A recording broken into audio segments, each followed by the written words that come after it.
Good morning, everybody. It's time for morning manna, and this morning, I want to deal with this whole thing that we so often overlook, but we have made it such a part of our lives that we miss the impact, the influence, and both mostly negative influence that the word other has on the things that we go through. Other is directly connected to our racial tendencies and our racial tensions.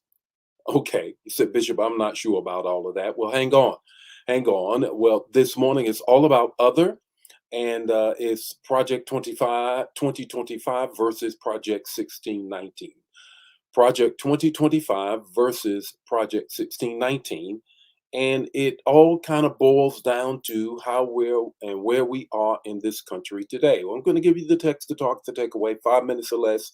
As you already know, that's what I'm going to do. But more than that, I want to give you some background. I want to give you some background to some things with respect to other. Have you ever noticed that on most forms that you fill out, from getting a mortgage to the census form to many forms that you fill out, if it has personal identification on it and some kind of racial identification, it's going to have the square other on it, other, because it is imperative in this country that we somehow or another put someone in a category with respect to race. Well, where did all of that begin? Where did all of that begin? I want to take you back. Let's go down a historical road and then we'll come up to, as we always do when we do these types of manners, look at life through the lens of Scripture. That we would look at life through the lens of Scripture. In 1630, the first officially recorded condemnation of interracial sex was the public whipping of Hugh Davis. This is from the book, The Project 1619. A white man ordered by Virginia General Assembly in 1630, abusing him. Listen to this word, listen. Abusing himself to the dishonor of God and shame of Christians by defiling his body in lying with niggers. This quote. A decade later, when another white man, Robert Sweet, impregnated a black woman, the black woman was flogged, while Sweet was ordered to do penance in the church. What does all of this have to do? In the 1600s, racial classification rules had not been established. It had not. Until the House of Burgess, the first legislative body in the New World in the colonies, came together and decided that they had to change the way wealth would be inherited. Listen, listen. Wealth would typically, through the English or the British understanding of it and the British Empire, that wealth was disseminated through the children of the father.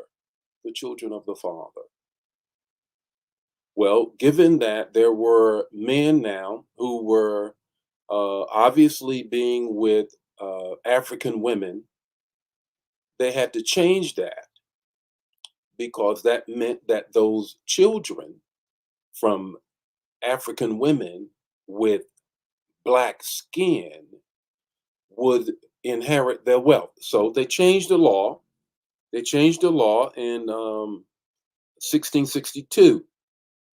All right, listen to this. Whereas some doubts have arisen whether children got by any Englishman upon a Negro woman should be slave or free, be it therefore enacted and declared by this present grand assembly that all children born in this country shall be held bond or free only according to the condition of the mother. Only to the condition. In other words, a white man can now have sex with a negress, using the words of that time, a African woman and she can be impregnant and have a child, but not get his wealth, and she would be determined those children from that point on would be enslaved. Therein lies the beginning of racial identification with respect to saying, here is these blacks, here is these um, people from Africa who are not like us, who cannot then inherit what we have. And they will always be enslaved, always be enslaved. All right, we're going somewhere with this. We're going somewhere with this. In 1924, the Racial Integrity Act, which connects right back to 1600s and 1700s, says down you would always have to identify yourself on whatever form you were filling out with a race, whether it's mulatto, whether it's Asian, whether it's whatever. And from that point on until 1967, where the Supreme Court struck that down but left the categories in place. Listen, listen. So from the 1600s to the 1900s, starting with this whole idea about race. Now, of course, it didn't begin right there. It goes all the way back to Genesis, where the formation of the nations and Genesis, the writer of Genesis, is now laying out the formation of the nations and the Cush people, the Canaanites, then now populate the African continent. But they go back to grab that and to say that those people should be enslaved. What does all of this have to do with other?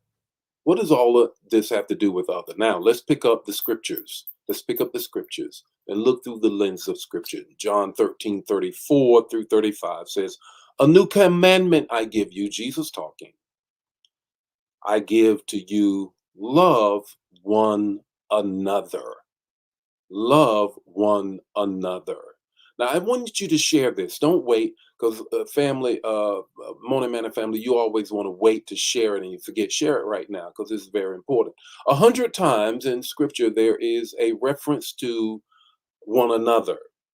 59 times out of that 100, it is given instructions with respect to one another, not other, some racial category.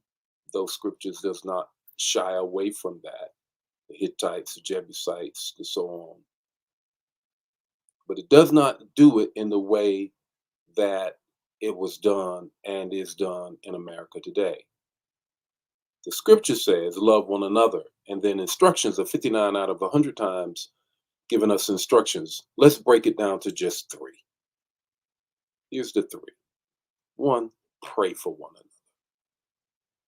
Pray for one another.